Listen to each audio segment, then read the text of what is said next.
Time, this cloud cover, those winds from the south, all letting us know that storms are on the way. And we're picking up some very light rain showers over the central mountains this morning. Now, since it's been dry for the past 3 days, most of this rain is not hitting the ground. It will later this afternoon as we start to see more of that moisture tapping in from the Pacific, giving us a better chance of seeing isolated showers and thunderstorms later for this afternoon and even into the nighttime hours. So 7 o'clock this morning, mainly looking at mostly cloudy skies. The winds pick up, the moisture taps on in, and that's where we're going to pick up a round of isolated showers and thunderstorms starting right around 1:30 this afternoon, going all the way until about 10 o'clock tonight. There'll be hit or miss around the region. It's not going to be a complete washout, but it's just not one of those days where you want to be outside, especially with the winds and the thunderstorms that will be apparent during the afternoon hours. So we will hear a couple rumbles of thunder or two around the region. Moving into Saturday's forecast, a weak storm system is going to pass us from the north. Not really fueling in that moisture per se. The high country is favored to see the most activity, but Snake River Plain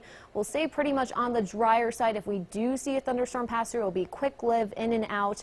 It'll just be a breezy day. We're going to have to battle those winds because they'll stay in our forecast up until Sunday because another storm system's going to tap on in. This one's going to go right over the Snake River Plain and into western Wyoming. That's going to funnel in more thunderstorms, so we have a greater chance of seeing the wet weather coming back into the forecast for Sunday, and then it's just going to continue throughout the rest of the work week next week as our weather pattern will drive in those storms from the north, continuing to bring us scattered showers and thunderstorms and a big cool down in our temperatures. So we're back to the soggy weather in our forecast. Today is no exception, especially during the afternoon time. We're looking at isolated thunderstorms across the central mountains. Temperatures will be into the mid to upper 70s since we are starting out on the warmer side, and we'll see those southerly winds tapping in all day long. We do look to push into the upper 70s and lower 80s across the Snake River Plain. It'll be breezy. Those winds will be gusting as high as 20 to 30 miles per hour. And of course, we'll add in those isolated showers and thunderstorms later this afternoon and into the nighttime hours. Even for the highlands in western Wyoming, we'll be into the upper 60s for Afton and 73 for Soda Springs.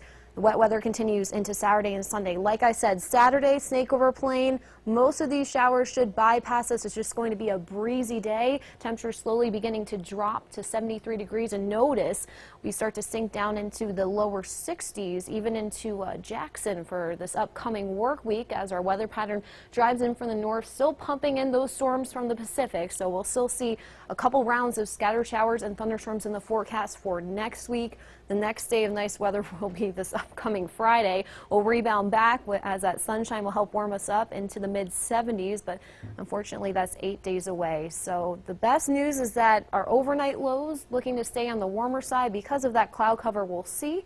We're not looking at any freezing temperatures, so the plants and crops should be okay. It's just the rain showers that we're going to have to get used to and the winds. We've been so spoiled this past week, but we're starting to get back into that wet weather pattern again in the forecast. A good movie weekend, it looks like. Saturday will be okay. That's the best day that I see in the next 7 days where we should get a good dose of sunshine. It's just going to be breezy. I mean, those winds are back at it here in eastern Idaho and western Wyoming, so we're going to have to battle them out if you want to be outside. But today and Sunday, we do have isolated thunderstorms in the forecast, so just keep an eye to the sky. If you hear a rumble of thunder, please go indoors. That's the safest place to be during a thunderstorm. Be safe. This is so hard because it seems like every weekend since April yes. has been kind of a washout, and I think a lot of us are starting to really want to go camping and fishing, and it's been hard to do that. I'm hoping Mother Nature gets her act together for Memorial Day weekend. Usually that's when our weather pattern starts to change for the better. Our summers are pretty dry around here, and that's usually the rule in New York too. You start planting after Memorial Day. You're safe to go after Memorial Day. So, okay. Yeah. Rule. I'll keep that in mind. Yes. Thanks.